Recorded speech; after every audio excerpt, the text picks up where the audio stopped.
waxaa dhacday baa leeyahay maalmaha ka mid ah afar nin ayaa kacbada banaankeeda wada fariistay afartaa nin waa laba wiil oo Zubayr u dhalay Mus'ab iyo Urwa iyo Abdulmalik ibn Marwan iyo Abdullah ibn Umar afartooda wada fariistay waa dhalinyaro waxay dhamaan baashaalayna meel ba fariistanayaan shaahba lacabaya ama wax beebsi lacabaya waa la sheekeynaya markaasay sheekeysteen markaas waxa la yiri nimayo maanta nin kasta oo naga mid ah wuxuu raba inuu noqdo hatamaniyo maxaad noqon lahayd maxaad jeclaan lahayd inaad noqotid waxa loo hormariyay Mus'ab ibn Zubayr waxa leeyahay maxaad jeclaan lahayd inaad noqotid hadii lagu dhaw maanta waxa aad jeceshahay baa lagu siinaya maxaad jeclaan lahayd ka fakir macallin baa maana glass dhiganayna jaamaca islaamiya musu'aalna weydiiyay wuxuu yiri maanta hadaan tigid idin qaybiyo oo qof kasta aan dhoo xageed jeclaan lahayd in lagu geeyo adduunka maxaad dhihi lahaydeen wallahi wiil Soomaali ah oo jaamaca islaamiya dhigta yaa farta taagay si Hollywood ka Mareykanka leeyahay maanta ani Hollywood igu horeys inay bahal tahay iyo inay tahay baabuur iyo inay tahay guri magaal garanayn Hollywood ka leeyahay waan muslim dhalinyaro oo jaamacad dhiganay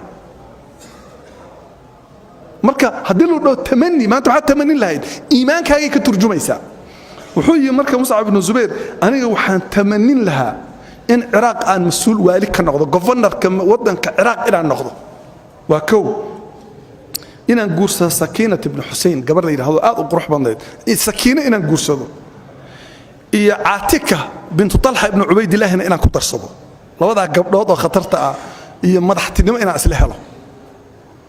wuu noqday baa leeyahay labada gabdhoodna wuu guursaday waaliga Iraaqna wuu noqday markuu nabiga sallallahu alayhi wasallam ana inda husni dhanni abdi bi wa alayr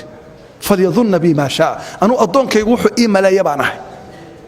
hamigaaga waxa uu yahay Allah ku siinaya kii ku xigay baa leeyahay hadal عبد الملك بن مروان سي وانا اتمنى الخلافه انا waxaan jeclaan lahaa khilaafada muslimiinta inaan qabto kii hore uu ka sareeyo agow kii hore Ciraaq buu yiri ani muslimiinta dhan buu yiri wuu noqday Soomaa amiir muuminiin buu ahaa wuu noqday kii saddexaad baa leeyahay Urwa ibn Zubayr si اتمنى ان اكون فقيها وان يحمل الناس عني حديث رسول الله صلى الله عليه وسلم انا waxaan tamaninayaa inaan noqon lahaa faqih dadku xadiidka nabiga ay iga bartaan wuu noqday فقهاء وحكمها أمدان وعلمك بدأوا كمدها عبد الله بن عمر أيها وحال يجري أذيك التمني أذيك أنا ناشي ويلي ويركع ما حد جعلان له عمر بن الخطاب بعد علي النبي يقول الله كري صلى الله عليه وسلم رجع وكد وين فيري بقسوه حيري وأنا أنا فأتمنى الجنة أنا والجنة أم بتمنين يا مانت صدق حدين إنه البوحي يسووها لسماه asagana wuu helay biidni Ilaahi ta'ala wuu helay waxa rabaa akhi hadafkaaga inuu weyn yahay bal rabaa wax weyn inaad higsanaysid waa maxay hadafkaagu waxaad ogaataa qofka bini aadamka hadduu san nolosha hadaf iyo qorshe kala hayn meel ma gaaro qofka bini aadamku wuxuu baahan yahay inuu leeyahay mission iyo vision inuu leeyahay inaad risaalo leedahay iyo ru'ya nolosha ku saabsan هذا نرش هذا ميشن لهين أو مسج هذا وذين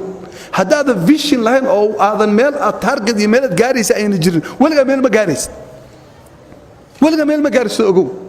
جامعة هارفارد يونيفرسيتي هذا كنت على بوسطن ماساتشوستس وجامعة دوك وقصر هي واحد مر جامعة الكواد بقى هاي هذا هو جامعة صدحات أما أفراد ويبقى كنا نقطع دون كده